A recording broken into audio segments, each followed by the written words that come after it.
Hey there, welcome back to another video. This time around, it is my review of the 1992 Spider-Man fan film, Green Goblin's Last Stand. Now, before I get around to sharing my thoughts on this fan film, I want to give a special shout out to John for requesting this video. And if there is another film review, a TV show review, or topic that you would like to see me discuss or cover in the future, feel free to donate to either my PayPal, my Patreon, or my Cash App. The link to all three is in the video description down below, and I will try to get to your request as soon as I possibly can. Now, The Green Goblin's Last Stand is a labor of love by Dan Poole. He directed this film, he wrote the movie, he produced it, and he also starred in it as Peter Parker Spider-Man. And directing wise, this is definitely the work of an amateur filmmaker. A guy who just decided to scrounge up $400 and make a Spider-Man fan film. The end result is, let's just say, not necessarily the most polished looking movie, but he does show an adequate idea of how to frame his shots effectively. The action sequences, when they are present in the film, are shot in a way that do emphasize the stunt work and the overall intensity of the scene. And I think there are some moments where the direction is definitely a little flat and doesn't necessarily stick the landing, but for the most part, for a fan film from the early 90s with no budget, this looks not that bad. It is what it is, but it also could have looked even worse. It does seem like Dan knows how to direct at the very least, as evidenced by how he put together the scene when Norman Osborn is starting to remember who he is. That featured some genuinely good direction, and so did the climax with Spider-Man and Goblin fighting in that warehouse. The script is by Dan Poole, and he made it based upon the story the night Gwen Stacy died. And I think that was definitely a great choice. And he made it his own with some changes here and there, with some additional sort of scenes, like Spider-Man trying to stop these crooks when they are ruining his date with Gwen Stacy at the beginning of the movie. He's trying to get to this restaurant so he can be there for Gwen, but he's got to deal with these crooks instead. And Dan definitely knows Spider-Man. He knows Peter's personality. He really nailed the writing when it comes to Peter's sense of humor and just Peter Parker as a character. And honestly, every character in this, from Gwen Stacy to Norman Osborn to Harry Osborn, in all honesty, Dan's writing in this is so much more sincere and close to the comics than a fair number of official Spider-Man movies. So he has this whole thing where he has to deal with these crooks who are trying to steal a car. He stops the car, traps the two bad guys with his web, and then goes to this restaurant to meet up with his girlfriend. And then his spider sense kicks in, and he thinks that he sees Norman Osborn arriving in a taxi. And knowing who Norman is, that's definitely something that's going to raise some concern for Peter, and he becomes momentarily obsessed with what's going on, and so then he winds up trying to find Norman, because Norman is in an amnesiac state currently, so that is actually a place where Peter wants Norman to be, because if he remembers who he is, then he's going to be the Goblin again. And the Goblin is going to be not only a thorn in Peter's side, but also a menace for the city to have to deal with again. So he tries to meet up with Norman, but that just winds up causing Norman to snap again, because Harry isn't there and he's looking for his son, but his son is not there. Instead, Peter shows up, and that just causes Norman to get stressed out. He looks at a newspaper, sees this newspaper article that is talking about the last battle between Spider-Man and the Green Goblin, that ended in a warehouse exploding. This starts to really trigger Norman's memory. And I really like the way that it's set up in terms of him remembering who he is. He hallucinates that Spider-Man is there in the same room, and he chases after him. And then he ultimately winds up out in the woods somewhere, and then runs into uh, crooks, these these criminals, and gets into a fight with them. And then he wakes up the next day, and then he remembers who he is. And then he goes back to the warehouse, his warehouse that is now burned down, which is actually shot on a real burned down location. Like, this is actually a warehouse that was burned down. Somehow Dan scouted and found a warehouse that had actually burned down or something close to that, and then was able to use that for the movie. And because Norman now remembers who he is, he decides he's going to get revenge, and he is going to try to kill Spider-Man once and for all. But first, he's gonna well, actually, he tries to go and find Peter, but then he runs into Gwen Stacy. So then he winds up knocking her out, and then of course, lets Peter, Spider-Man, know that he has Gwen. And so Spider-Man tries to stop Goblin and tries to save Gwen. She dies just like in the comic.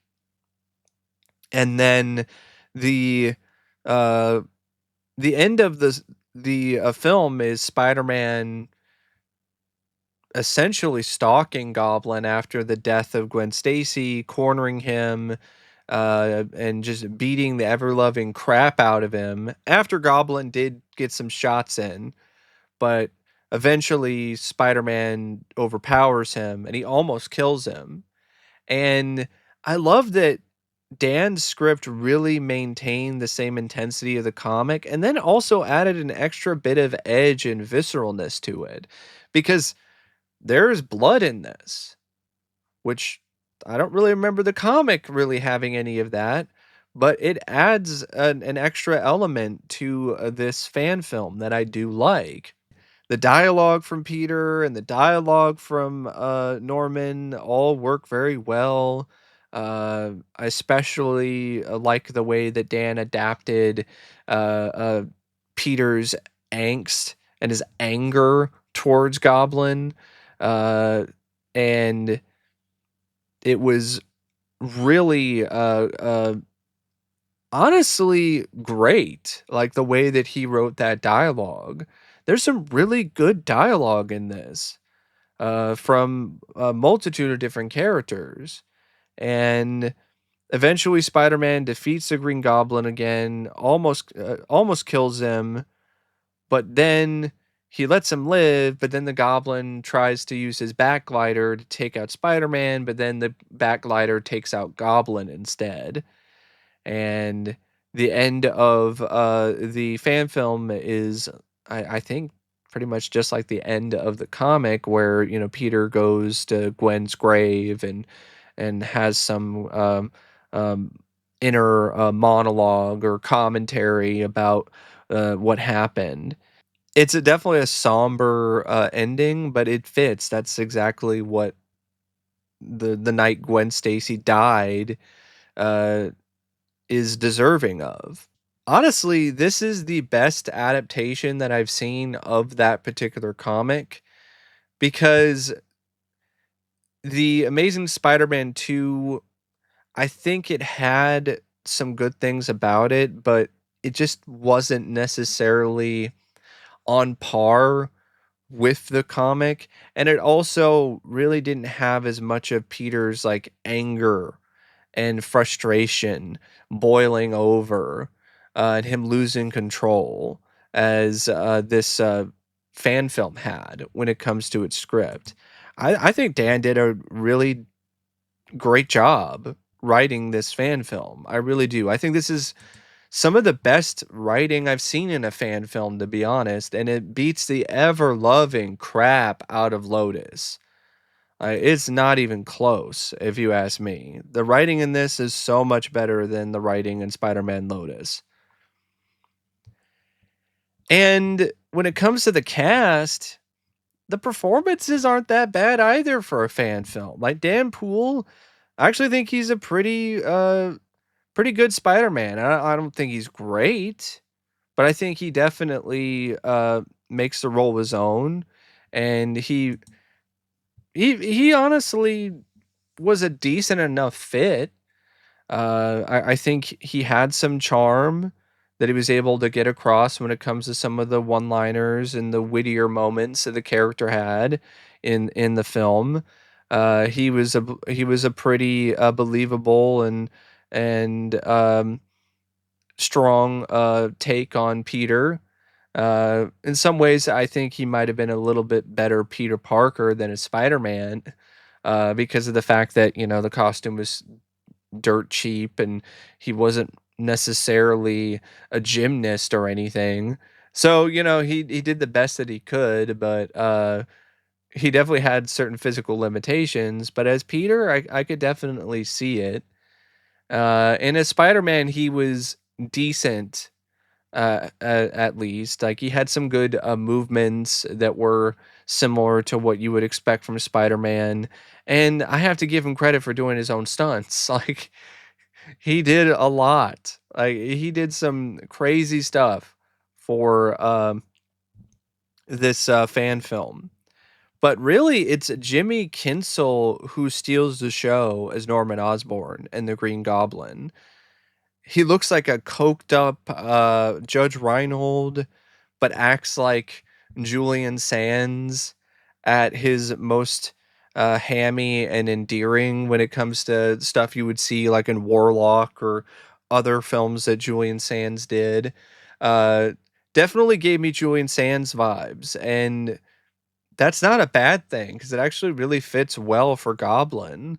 And you could just tell that the guy playing Goblin was having a ball, having a blast playing this just absolute maniac. And there were some genuine moments where he was intimidating. Like, honestly, even more than Willem Dafoe in the Sam Raimi Spider Man movie at points. Like, straight up, like, unhinged psycho in a way that wasn't necessarily totally forced either. There were some moments where he's definitely hamming it up, but it's Green Goblin. That's honestly something that comes with the portrayal of the character. Allison Adams wasn't really that great as Gwen, not the best actress in the world, but she had her part in the story, and I will say this, you at least bought that she and Peter were a couple and they cared for one another. So it wasn't one of those things though where I felt like they had amazing electric chemistry or she was just a really good actress. Not definitely not on the same level as Jimmy Kinstle. And Bob Tull as Harry Osborn was also just kind of there for me. But you have to keep in mind this is a fan film made for $400, and Dan made this movie during his free time when he wasn't working at an aquarium in Baltimore. So you have to give it a certain perspective and a certain context because of that. The score is mostly compromised of different film scores that Dan took and edited into the film. And while it's not necessarily his music, he edited it into the film in a way that worked and really elevated the fan film. He used Danny Elfman's score for Darkman and did a great job editing that into certain scenes. He also used James Horner's score for Aliens. So there was a lot of nice utilization of film scores for this fan film. There was an original song that was in the opening and also at the end that definitely sounded like a bad demo, but I'm not really gonna knock the production that much for that, even though it's not really that good of a song, but it's not really anything more than just kind of a filler thing for the movie. And when it comes to other things like the costuming and the effects, definitely something that's like $400 worth. But there's a certain authenticity to it still. It is and its own charm. And what I mean by authenticity is when it comes to like Green Goblin in particular, like that looks like the Green Goblin. It looks like the Goblin costume from the comics. Spider-Man's suit looks a little chintzy, especially the eyes. But you can definitely see that it's trying to be more of like a 90s late 80s Spider-Man design.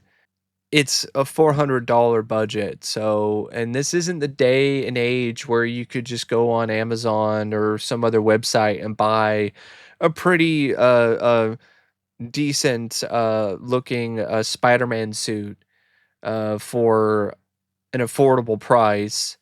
Back then you had to make your own. So for, a handmade Spider-Man suit, it actually looks pretty serviceable, and Goblin looked great. And effects wise, yeah, I mean, some of the props are just styrofoam painted orange with jack-o'-lantern patterns on it to be the pumpkin bombs and other things like, but the back glider looks like it was actually made out of real metal, and the way that they did the back glider stuff, it actually looked like it was gliding around. The ingenuity and the innovation that Dan and his crew showed here, especially when it comes to the backlighter scenes, is honestly impressive. So is a lot of the stunt work as well. Very amateur, very dangerous. I'm surprised Dan and somebody else in the production didn't get really hurt doing some of this stuff, but it added a certain spontaneity to it and an extra element to it of danger and intrigue. And also the visual effects for a $400 budget movie, they were not too bad either at points. Had some moments where it was kind of convincing when it comes to Spider-Man climbing up a wall. And yeah, there were a lot of things in this for a $400 fan film that honestly I felt was far above what my expectations for this uh, was going to be. And I also feel whoever edited this did a good job too. It's got some good editing in it as well. So, yeah, I mean, this is not too bad for what it is, and it was a fun watch. So, I would say if you're a Spider-Man fan, you've probably already seen this, But if for whatever reason you haven't watched this fan film yet and you're a Spider-Man fan, definitely give it a watch sometime. Because I think there is definitely something you can get out of this if you're a fan of the character and a fan of the comics. But anyway, thanks for watching my review of The Green Goblin's Last Stand. And until next time, I'll see you later. See ya.